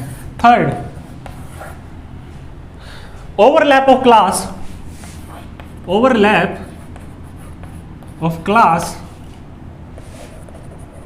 विद अदर प्राइमोर्डियल और एस्क्राइब्ड आइडेंटिटीज। इसका मतलब क्या है, सी वो बोलते हैं कि अगर एक पर्टिकुलर कलेक्टिविटी है, उनकी एक क्लास है, राइट, सोशल क्लास है, अगर ये क्लास जो है ये ओवरलैप करती है, राइट, मतलब जो उनकी क्लास है वर्कर्स की वो ओवरलैप करती है उनकी प्राइमोर्डियल आइडेंटिटी और ascribed identities, for example race, caste, religion, region, ethnicity, अगर ये ओवरलैप करती है तो कन्फ्लिक्ट क्या है, इंटेंस हो सकता है, कन्फ्लिक्ट इंटेंस हो सकता है। एग्जाम्पल, फॉर एग्जाम्पल, अगर जो वर्कर्स हैं, लेट से वर्कर्स हैं पर्टिकुलर आईसीए में, right, they are blacks, whereas managers are whites. तो यहां पे जो क्लास है, जो क्लास कलेक्टिविटी है, ये ग्रुप है, ये इनका ओवरलैप कर रहा है इनकी रेस के साथ, all the workers they have same race. तो यहां पे क्या है, चांसेस है कि यहां पे जो कन्फ्लिक्ट है और ज्यादा इंटेंस हो सकता है, राइट, अगर ऐसा होता है तो। सिमिलरली अगर आप देखोगे मोपला रिबेलियन, राइट, जो केरला में हुआ था, कब उसको बोला भी जाता है it is a communal right, और क्या है, एक्सट्रीमली वायलेंट था, ब्लड शेड काफी हुआ था, इसमें काफी लोगों की जान गई थी। तो इसमें भी क्या था, सी जो क्लास थी, जो पीजेंट्स की जो क्लास थी वो ओवरलैप कर रही थी उनकी रिलीजन के साथ। फॉर एग्जांपल जो पीजेंट्स थे वो थे दे वर मुस्लिम्स, राइट। तो क्लास ओवरलैप कर रही थी आपकी रिलीजन के साथ। जो लैंडलॉर्ड्स थे वो क्या थे, हिंदूज थे। तो ये बोला जाता है कि since landlords were exploiting the peasants, so और plus all the peasants were Muslims और plus the landlords they were primarily Hindus. तो यहाँ पे it manifested in the form of communal riot, और जिसकी वजह से इंटेंस कॉन्फ्लिक्ट आया था। सो सिमिलरली अगर रीजन, अगर नॉर्थ इंडिया के लोग और साउथ इंडिया के लोग हो तो वहाँ पे भी हो सकता है, राइट। और कास्ट में भी हो सकता है, दलित्स वर्सेस ब्राह्मण्स। दलित एक पर्टिकुलर क्लास से बिलोंग करते हैं और ब्राह्मण्स अलग क्लास से बिलोंग करते हैं। फैक्ट्री में ही मान लो सारे मैनेजर्स ब्राह्मण्स हैं और सारे वर्कर्स दलित्स हैं, तो यहाँ पे intensity of conflict will be much more, right. तो यहाँ पे क्या है, it depends on A number of factors, ठीक। प्लस यहाँ पे उन्होंने बोला था कॉन्फ्लिक्ट किसके बीच में हो रहा है, ओनर्स वर्सेस नॉन ओनर्स। और यहां पे वो बोलते हैं कि ऑथोरिटी स्ट्रक्चर में क्या है, वर्कर्स के बीच में आपस में कॉन्फ्लिक्ट हो रहा है, राइट। तो conflict within the working class, workers मतलब मैं बोल रहा हूं मैनेजर्स और workers, conflict within the working class and not workers versus non workers, right. So these are some of the differences that are there between Marx and Dahrendorf. एक चीज और मैं बताऊंगा, this is the final point. वो बोलते हैं कि जो ऑथोरिटी है, हमने देखा था it belongs to position and not to individual, right. तो ऐसा हो सकता है कि एक पर्टिकुलर आईसीए में, आईसीए 1 में इंडिविजुअल 1 क्या है, ऑथोरिटी एक्सरसाइज कर रहा हो, डोमिनेशन एक्सरसाइज कर रहा हो। Similarly this individual could be part of another ICA 2, right? This individual is also part of this ICA. यहाँ पे क्या है, he is subjected to authority. ऐसा बिल्कुल पॉसिबल है। अलग अलग टाइप की ICA हो सकती है। A person might be a member of multiple organizations. In some organizations he is enjoying authority, in another organization is subjected to authority. तो यहाँ पे भी क्या है, individual class across the board क्या है, वो नहीं रिफ्लेक्ट हो सकता, क्योंकि यहाँ पे इंडिविजुअल एक जगह अपने इंटरेस्ट को प्रोटेक्ट करेगा, दोनों जगह ही इंटरेस्ट को प्रोटेक्ट करेगा, लेकिन अलग अलग सिचुएशन में he is belonging to a different class, right. So this are some of the differences between Marx and Dahrendorf. See Dahrendorf के बारे में एक चीज़ मैं बोलूँगा, डेरेंडॉर्फ ये बोलते हैं कि दोनों चीज़ें प्रेजेंट है सोसाइटी में, कंसेंसस भी है, कॉन्फ्लिक्ट भी है। कुछ लोग उसको कंसेंसस और फंक्शनलिस्ट पर्सपेक्टिव से देखने की कोशिश करते हैं। कंसेंसस होता है, राइट, वो हमने देखा था, सिम्बाइसिस होता है, इक्विलिब्रियम में है, various elements they are in equilibrium with each other. कुछ उसको कॉन्फ्लिक्ट बेस्ड पर्सपेक्टिव से देखते हैं। So I am perceiving it through the conflict based perspective, Dahrendorf said that. और बोलते हैं बिना कंसेंसस के तो कॉन्फ्लिक्ट हो ही नहीं सकता, right. They are kind of two sides of the same kind, right, they are two sides of the same coin, right. बिना कंसेंसस के कॉन्फ्लिक्ट कैसे हो सकता है, बिना गॉड के इविल कैसे आ सकता है, right. It was something like we studied in dialectical materialism the law of union of conflict and of the law of conflict of union and opposites, right. तो ऑर्डर है तभी, ऑर्डर केओस तभी होगा जब ऑर्डर होगा, it is all relative. तो conflict तब होगा तभी कंसेंसस होगा। और बोलते हैं स्पेशली कंसेंसस कैसे आता है सोसाइटी में, it is through enforced constraint. Enforced constraint, those who are wielding authority or exercising power, they are enforcing constraint on the people who are subjected to this authority, और इसी की वजह से coordination और कंसेंसस आता है society में, right. तो हम वेरियस अभी मल्टीपल पर्सपेक्टिव्स और देख लेते हैं, right. That way this lecture will be studying about feminist, post modernist, C Wright Mills and some other points as well, right. I will try to conclude it as fast as possible, right. These are just points. See अभी हम बाकी कुछ thinkers को अभी briefly देखते हैं, concisely देखते हैं, right. So I will be very fast in this. Some of the points I have already covered and some will be covering in other chapters, right? तो यहाँ पे हम डिटेल में कुछ भी नहीं देखने वाले। I am just giving you a perspective कि आप और क्या क्या क्रिटिक लिख सकते हो कार्ल मार्क्स का। One critic which you could write is from feminists। हम बेसिकली इसको मेनली डील करेंगे जब हम बात करेंगे फैमिली चैप्टर को हम डील करेंगे, उसमें हम इसको डिटेल में डील करेंगे, right. Will be talking about various feminist, their names as well as various works.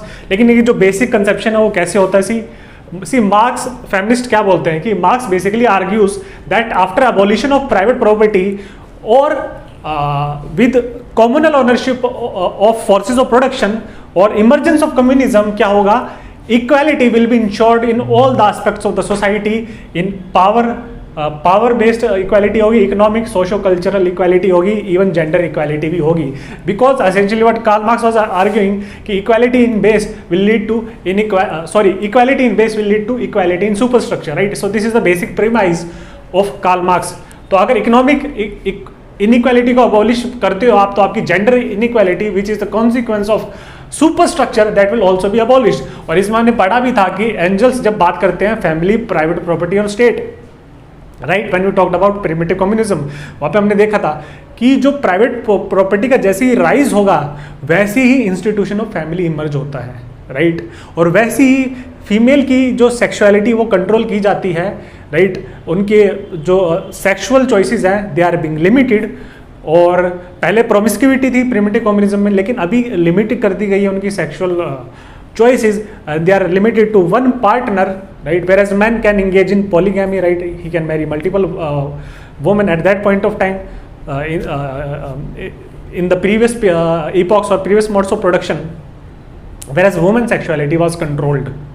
और इसी के साथ राइज होता है पैट्रियार्की का, जेंडर एक्सप्लॉयटेशन का, राइट। ये एंजल्स ने अपना वो दिया था। तो अगर बोलते हैं इनक्वालिटी अगर बेस से आप वायलेट कर देते हो, सॉरी बेस से आप अबॉलिश कर देते हो, सुपर स्ट्रक्चर में भी क्या है, इनइक्वालिटी चली जाएगी।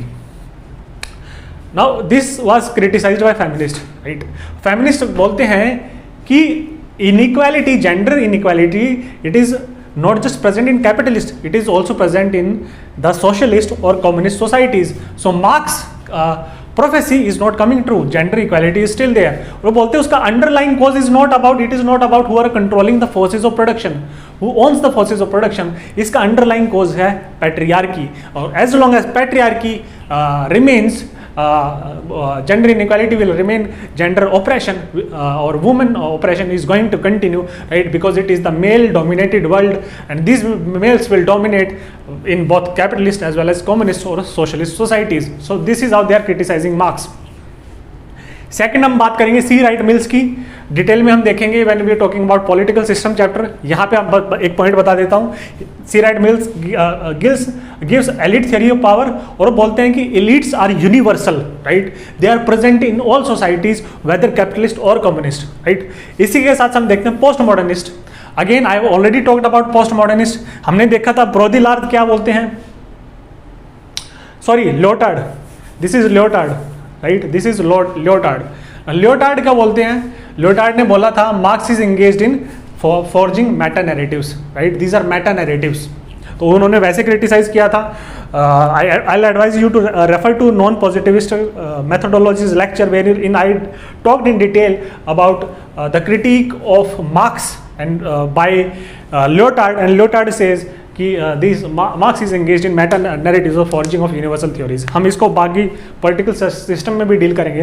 पियर बोर्दियू हम एजुकेशन में पढ़ेंगे, वहाँ पे हम देखेंगे कि पियर बोर्दियू अपने एजुकेशन की थ्योरी देते हैं और वो बोलते हैं कि कैपिटल जो कार्ल मार्क्स बोलते हैं is only talking about capital only from economic perspective. Capital is something which capital is money which will produce more money. That is what technical economic definition of capital given by Karl Marx. लेकिन ये बोलते हैं कि नहीं, capital खाली economic capital ही नहीं है, there are the two forms of capital as well, there are 3 types of capital. तो हम पढ़ेंगे इसको जब मैं be talking about Pierre Bourdieu and some 4-5 points मैं आपको देता हूँ which are very useful which you could write down. See, capital metamorphosis हो गया कैपिटलिज्म का, हम देख चुके हैं. Capitalism is not replaced by communism. तो कार्ल मार्क्स की प्रोफेसी क्या है, कहीं ना कहीं गड़बड़ा हो गई थी. Revolution not happened, prophecy of marks not coming true. इसको मार्क्सिस्ट क्या बोलते हैं? मार्क्सिस्ट बोलते हैं कि डायलैक्टिक्स का प्रोसेस अभी भी चल रहा है, अभी भी contradiction still are going. Still क्या है, कैपिटलिज्म की कॉन्ट्राडिक्शंस अभी रिजॉल्व नहीं है, डायलैक्टिक्स का प्रोसेस अभी भी चल रहा है, और जैसे रिजॉल्व होंगी तभी ट्रू कम्युनिस्ट सोसाइटी का राइज होगा. लेकिन वो कब होंगी? तो marks prophecy is not coming true. The true communist utopia or the ideal form of communism which Marx envisaged is not been established yet now in any country whatsoever, not even in USSR, right? Rather, even in so-called communist countries, what you are seeing state sponsored or state controlled capitalism. Those communist countries are not essentially communist, right? Even in those communist countries there is capitalism. This capitalism is sponsored by the state, it is controlled by the state. और ये आपको China, Russia और Cuba में मिलेगा. China में हम देखते हैं मल्टीपल कंपनीज है, अलीबाबा है, राइट, हुआवे है जिसपे 5G डिबेट चल रही थी, various other technology based companies है. ऐसी रशिया ईस्टर्न इकोनॉमिक फॉर्म करता है रशिया, और जब इन्वाइट करता है फ्रॉम ऑल द वर्ल्ड कि you come and you invest in Vladivostok, right. तो यहाँ पे क्या बोलते हैं, और जब बोलते हैं कि हमारे मोदी जी भी बोलते हैं कि हमारा बहुत अच्छा कनेक्शन है रशिया के व्लादिवोस्तोक के साथ, वहाँ से साइबेरियन को जो क्रेन्स हैं वो फ्लाई करके मेरे गुजरात तक आते हैं, right. So what is this FDI? See this is essentially you are promoting privatisation, you are essentially this is a facet of capitalism. ऐसी क्यूबा में भी है. Now capitalism having socialist aspects, right. Capitalism भी reform हो गया है, तो capitalism भी क्या है, सोशलिस्ट एस्पेक्ट है कैपिटलिज्म के भी, right. Rise of welfare state is there, Obamacare हमने देखा था. प्लस पहले क्या था, मोनोपोलिस्टिक कैपिटलिज्म था, जो ओनर्स थे वही कंट्रोल करते थे, कुछ बुर्जुआ थे वही कंट्रोल कर रहे थे पूरी कैपिटल को. Whereas in today's world with the decomposition of capital which Ralf Dahrendorf talked about, there is not monopolistic capitalism, rather it is collaborative capitalism, right. There are multiple shareholders. Even the workers are the shareholders. They are the owners of that particular company, right? We talked about कि कैसे workers का जो salary का कुछ component है that is given in the form of shares, right? Third is nature of work has undergone a significant change. Now बात किसकी चलती है? जॉब डाइवर्सिटी की बात चलती है, राइट. एम्फेसिस किस मैनेजमेंट का एम्फेसिस किस चीज पे होता है in the current jobs. For example service sector में आपको देखने को मिलेगा, they talk about team spirit. और अगर आपने किसी ने पब्लिक एडमिनिस्ट्रेशन का भी देखा हो तो वहाँ पे एक टर्म आती है Spirit D cops. This is nothing but a French term for building team spirit, right. Job rotation की बात की जाती है, फोकस है जॉब सेटिस्फैक्शन का. इवन वर्कर्स का साइकोलॉजिकल प्रोफाइल भी देखा जाता है, एप्टीट्यूड देखा जाता है उनके किसके लिए कौन सी बेस्ट जॉब सुटेबल रहेगी, जहां पे वो अपना क्रिएटिवली अपने आप को रिप्रेजेंट कर सकें. Employees are also made to participate in decision making. तो एलियनेशन अभी उतना नहीं है, workers are not excluded, plus they are encourage to give creative suggestion, participatory decision making is there. Alienation भी क्या है, डिक्रीज हो रही है, क्रिएटिविटी बढ़ रही है जॉब्स में, specially with the rise of service sector, with the rise of knowledge economy, creativity in jobs is increasing, right. We could see that, right. Working conditions improve हो रही है। अभी क्या ध्यान दिया जाता है एमएनसीज में, आप स्पेशली देखोगे सेफ्टी पे ध्यान दिया जाता है, हाइजीन पे ध्यान दिया जाता है, और ध्यान दिया जाता है अच्छी लाइटिंग कंडीशंस, क्योंकि अच्छी लाइटिंग कंडीशंस होंगी तो उसके साथ वर्कर्स की प्रोडक्टिविटी भी इंप्रूव करेगी। This was one of the major theory that was there in public administration, right. So revolution is not happening, right. So these are some of the major criticisms of Karl Marx. So after this lecture I'll be beginning with Weberian concept of social action. See, मैं आपको एक चीज़ बताना चाहूँगा कि Karl Marx जब बात करते हैं कि how capitalism is leading to colonialism, ये कैसे है। सी, जो हमने जब सरप्लस थ्योरी ऑफ वैल्यू में पढ़ा था, हमने देखा था कि वेजेस जो है लेबरर्स की वो लिमिटेड है, राइट। और वो वैल्यू कितना प्रोड्यूस कर रहे हैं, वैल्यू तो बहुत ज़्यादा प्रोड्यूस कर रहे हैं, तो कमोडिटीज़ की वैल्यू बहुत ज़्यादा प्रोड्यूस कर रहे हैं, तो उनकी वेजेस लिमिटेड है। अगर आप सभी वर्कर्स की वेजेस को ऐड भी कर दोगे, it will be way less than the value of the commodities that are produced, तभी तो एक्सप्लॉयटेशन होगा। तो मतलब क्या है, consumption will be lesser than production. तो ये प्रोडक्शन कहाँ, इस प्रोडक्शन का यूज़ क्या होगा, तो इसीलिए कॉलोनियलिज्म का राइज हुआ था कि जी जब इंडस्ट्रियल रेवोल्यूशन इसीलिए फ्यूल हुई थी, it was not about raw material, colonialism is not about, it was not about raw materialism, raw material, taking raw materials from the host countries, it was about ensuring markets। ये जो additional product है, आपकी country कुछ तो labour है वो consume कर लेगी, लेकिन ये जो एडिशनल आप प्रोडक्ट्स जनरेट कर रहे हो, तभी तो एक्सप्लॉयटेशन पॉसिबल है, तभी तो सरप्लस आ रहा है। तो ये किसको सेल करोगे आप, तो आपको वर्ल्ड मार्केट क्रिएट करना पड़ेगा, और वर्ल्ड मार्केट के लिए क्या है, आपको मोनोपोली अपनी जनरेट करनी पड़ेगी। तो that is why they were colonising countries, क्योंकि वहाँ पे they could ensure the market of for their goods. और इसी वजह से आपने देखा होगा when you studied about modern history कि सबसे पहले ब्रिटिशर्स ने आके इकोनॉमिक पॉलिसी में क्या किया था, सबसे पहले they destroyed the handicrafts and the local economy of India, right? It could not compete with the Manchester goods, right? Manchester cloth and Liverpool salt. So that is why they deliberately destroyed the Indian economy, because क्या है, ये capitalism के लिए products कहाँ sold होते हैं, right. Then industrial revolution sustain तभी कर पाई है, तभी कॉलोनियलिज्म तब हुआ था। अगर कॉलोनियलिज्म नहीं होता तो इंडस्ट्रियल रेवोल्यूशन सस्टेन नहीं कर पाती। तो मार्क्स सही बोलते हैं जब इन्हीं से capitalism at that point of time was very exploitative system. Further आप अगर देखोगे, कभी बोला डीकोलोनाइजेशन का प्रोसेस पढ़ोगे वर्ल्ड हिस्ट्री में, डीकोलोनाइजेशन का सबसे ज्यादा एम्फेसिस क्यों आया था वर्ल्ड वॉर 2 के बाद। यूरोपियन कंट्रीज डिक्लाइन कर गई थी, और बोला भी जाता है कि पूरी की पूरे वर्ल्ड पे ऑलमोस्ट सारी यूरोपियन कंट्रीज का कंट्रोल था। और वहां पे राइज किसका हो रहा था, राइज हुआ अमेरिका का ना। अमेरिका ऑल्सो, वहां पे भी कैपिटलिज्म था। इट ऑल्सो वांटेड कि उसके गुड्स भी क्या है, वर्ल्ड मार्केट में जाए, उसके गुड्स भी जाए वर्ल्ड मार्केट में। तो जो ये कंट्रोल था इन यूरोपियन कंट्रीज का, ये अमेरिका तोड़ना चाहता था। तो जैसे ही वर्ल्ड वॉर 2 हुई, मतलब वर्ल्ड वॉर 2 में तो आपको देखा होगा कि हिटलर ने almost conquered the entire of Europe. और वहां पे सिग्निफिकेंट चेंज कब आया था, जब रशिया और यूएसए ने पार्टिसिपेट किया था, right. Biggest mistake of Hitler was to attack Russia, USSR. उसके बाद क्या है, पूरी कहानी पलटी थी और फिर यूएस का इन्वॉल्वमेंट हुआ। तो यूएस ने यही डिमांड की थी कि यू डीकोलोनाइज दिस कंट्रीज। ये जो मोनोपोली आपने मार्केट में बनाई हुई है थ्रू कॉलोनाइजेशन, उसको ब्रेक करो ताकि we could also enter, right?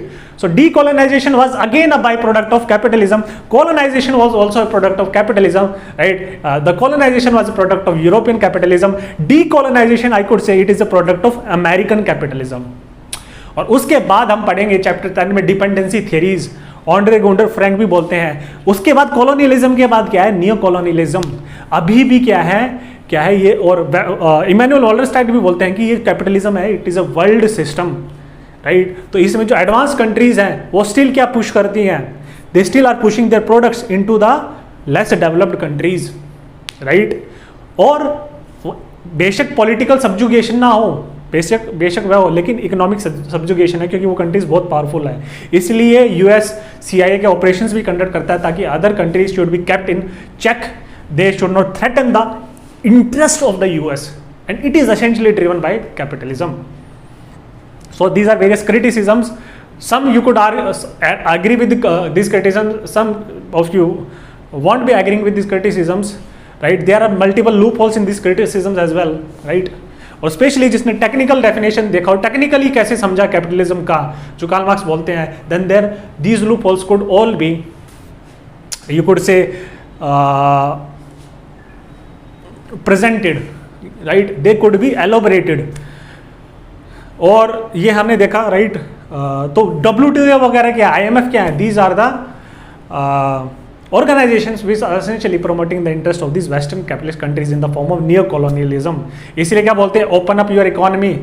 कभी भी सबसे पहले स्ट्रक्चरल रिफॉर्म्स क्यों बोलता है, कंडीशनैलिटीज क्यों करता है आपका IMF, वर्ल्ड बैंक, वो क्यों करता है? Because it is a relation of dependency and exploitation. ये एक्सप्लॉयट कर रहे हैं, इनकी डिपेंडेंसी है, right. So countries are poor not because they are inherently they have lesser capabilities, they are poor because they are being exploited by these countries, right. हम पढ़ेंगे इसको when we talking about this dependency theories.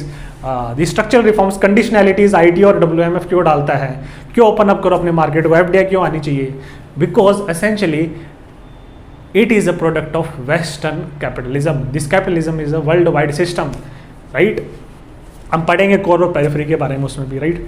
So this was Karl Marx. Next lecture I will be starting with Weber and I am pretty confident कि will be able to cover your syllabus by October end, right. जैसे thinkers cover होते हैं, I will be covering Weber in next 4-5 days, right. It will be covered. Then Parsons, Merton, Mead, they are essentially main जो thinkers थे आपके, weber, डुरखाइम और marks ही थे. Parsons, Merton और Mead को भी हम कर लें कवर. और उसके बाद जो टॉपिक्स बनते जो बचते हैं, will be essentially breezing through them, right. They were easy to comprehend for you once you are thorough with the thinkers, right.